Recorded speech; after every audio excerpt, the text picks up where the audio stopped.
റിൻസി മുംതാസ് ലഹരി എത്തിച്ചത് സിനിമാ മേഖലയിലെ ചിലർക്ക് വേണ്ടിയാണെന്ന സംശയം പോലീസിനുണ്ട്. സിനിമാ സെറ്റിലെ ഡ്രഗ് ലേഡിയാണ് ഇവരെന്നാണ് അണിയറ സംസാരം.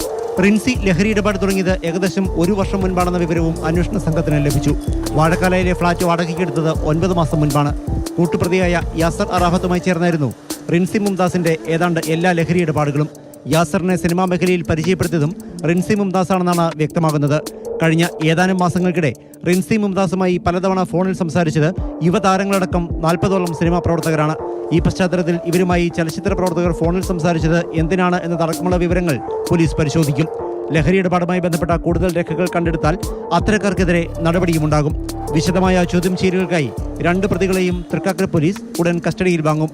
പ്രതികൾ ആർക്കൊക്കെ ലഹരി കൈമാറി, ലഹരിയുടെ ഉറവിടം എവിടെയാണ് എന്നീ കാര്യങ്ങൾ അറിയണമെന്നാണ് കസ്റ്റഡി അപേക്ഷയിൽ പോലീസ് ആവശ്യപ്പെടുന്നത്. പ്രതികളുടെ ചോദ്യം ചെയ്യൽ നിർണായകമാകും. സുപ്രധാന വിവരങ്ങൾ ലഭിക്കുമെന്ന പ്രതീക്ഷയിലാണ് ഉദ്യോഗസ്ഥർ. കേസിൽ കൂടുതൽ അറസ്റ്റിനും സാധ്യതയുണ്ട്. റിൻസി മുംതാസിന്റെയും യാസർ അറാഫത്തിന്റെയും ബാങ്ക് അക്കൗണ്ടുകളും പണമിടപാട് രേഖകളും വിശദമായി അന്വേഷണ സംഘം പരിശോധിച്ചു വരികയാണ്. നിലവിൽ പിടികൂടിയ MDMAയ്ക്ക് പുറമെ മുൻപ് ഇവർ നടത്തിയ ലഹരി ഇടപാടുകളും വിശദമായി അന്വേഷിക്കുന്നുണ്ട്.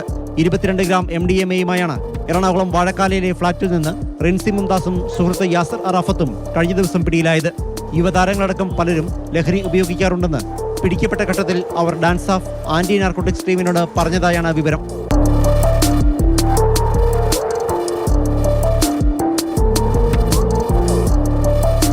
മാതൃഭൂമി ന്യൂസ്, കൊച്ചി.